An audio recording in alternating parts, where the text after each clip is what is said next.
Here's your wrestling news for April 8th, 2023, and we're kicking off with SmackDown, as after the much maligned Raw, everyone was interested to see how much influence Vince McMahon would have on the show.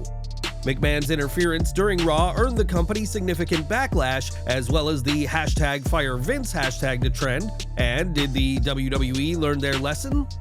Pro Wrestling Insider reports that Triple H was present for SmackDown, but McMahon wasn't, and had remained in Titan Towers rather than Portland.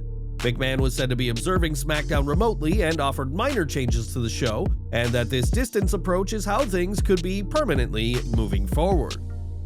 When McMahon stepped down last year, the consensus was that the product improved significantly, and while McMahon is back, he wasn't as involved with SmackDown as he was with Raw.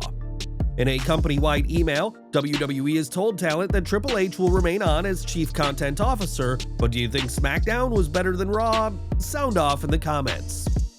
When the WWE Endeavor deal was announced, both Vince McMahon and Ari Emanuel called it the biggest deal in both of their respective careers, and it'll certainly be lucrative for both men. After buying the WWF from his father for $1 million in 1982, McMahon's sale for $9.3 billion is an incredible upswing and has made the chairman an even wealthier man than before. After his net worth reached $2.1 billion in 2021 and $2.2 billion last year, it was announced this week that McMahon has now reached $3.1 billion following the Endeavor deal. The spike in his net worth is attributed to the surge in WWE stock prices following the announcement, and it means that McMahon is 968th on Forbes' real-time billionaires list.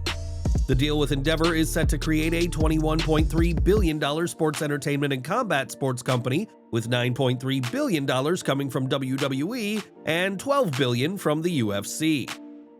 Vince McMahon's decision to sell the company has raised questions about his future involvement with WWE, but whatever comes next, expect McMahon's fortune to only grow from here. More from SmackDown, and prior to this week's show, it was announced that Triple H would be appearing and had a major announcement in store.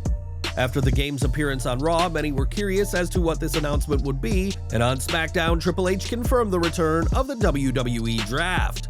Triple H hyped up the next WWE Draft as the biggest in WWE history, with every single superstar being eligible for the draft this time around. The King of Kings said that this next draft is just a couple of weeks away, and in an update, WRKD Wrestling said the plan is for the draft to be at the May 8th Raw in Jacksonville, Florida.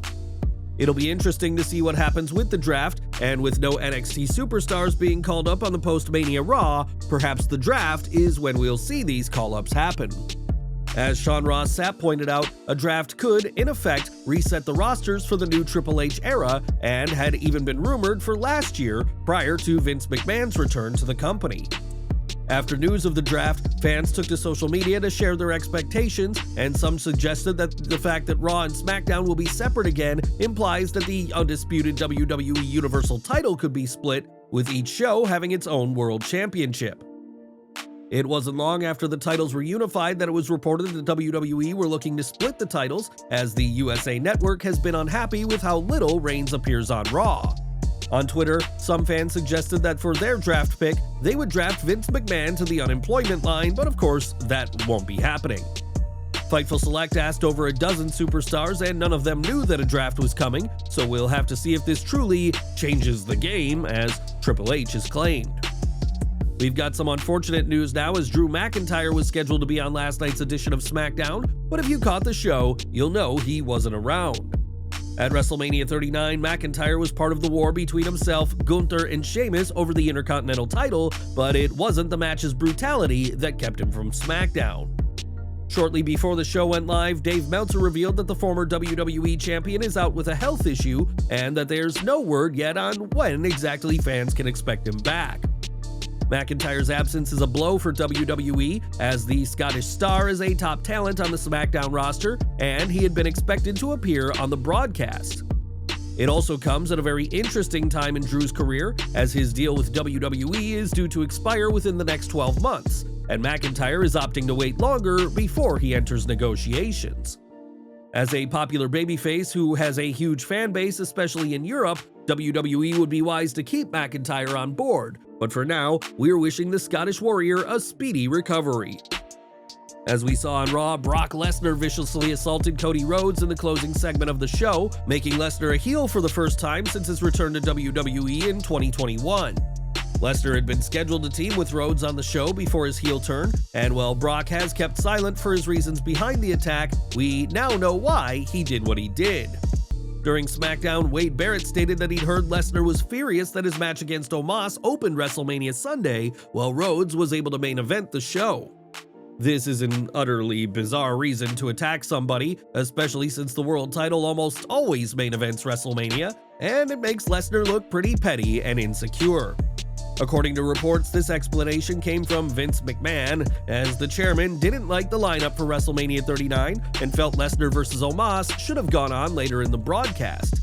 Vince probably didn't want that 4-minute, 55-second bout to actually headline the show, but one member of creative said that this reasoning is being seen as a you from McMahon to the creative team. With Lesnar now having a tenuous at best reason to not like Cody, it is believed the two will face off at Backlash next month, and what do you make to the reasoning for Lesnar's attack? Sound off in the comments below.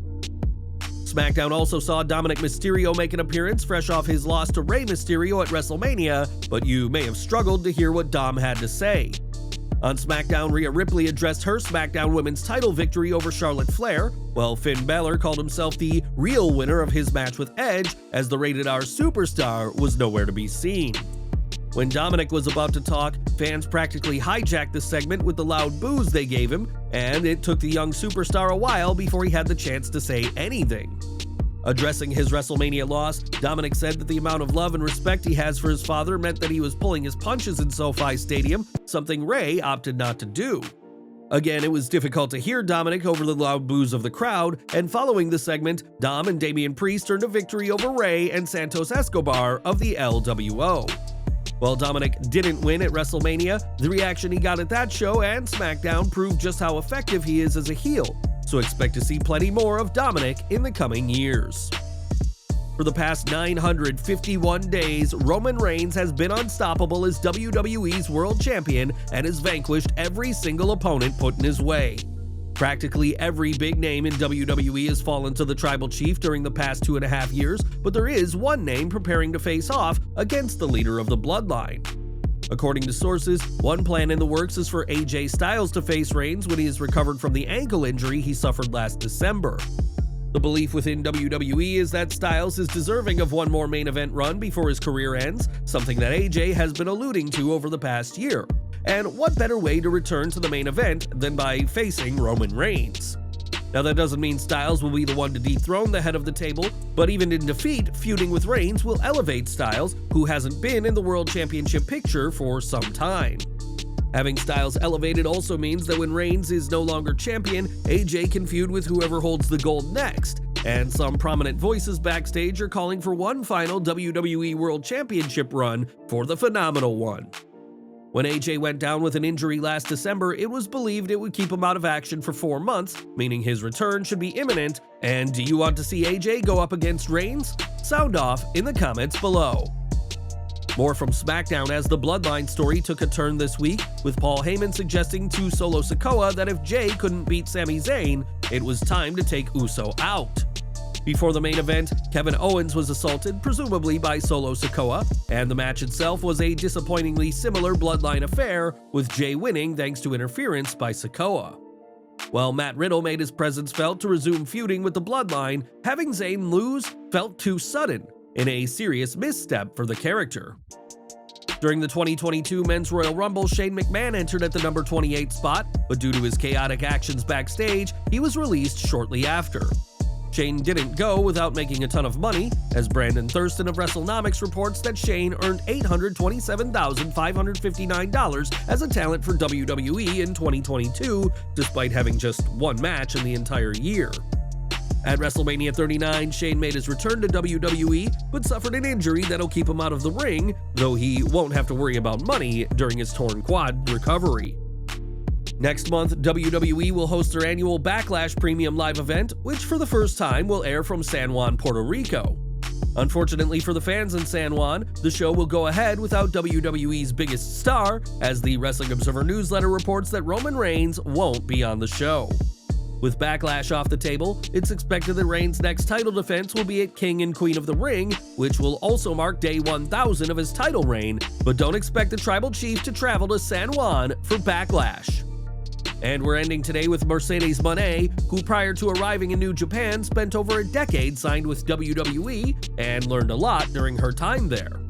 During her WWE tenure, Mone experienced the highs and lows of how the company treats women's wrestling and recently made reference to her tenure working for Vince McMahon. In a promo against Stardom High Speed champion AZM, Mone took an apparent dig at WWE's short female matches when she said, "AZM, if I wanted to come for that high-speed championship, I would, sweetheart, in a second, okay? I'm very used to wrestling 3-minute matches, 5-minute matches, so I can snatch that title from you as well." While some in WWE have said that the door is open for Mone to return to WWE as Sasha Banks, lines like this will hardly help her chances, but that depends on whether Mone wants to return at all. Some in WWE also believe that Mone's tenure in Japan is just a phase and that she'll be back soon enough, but what do you make to her comments? And do you think we'll ever see the boss back in WWE?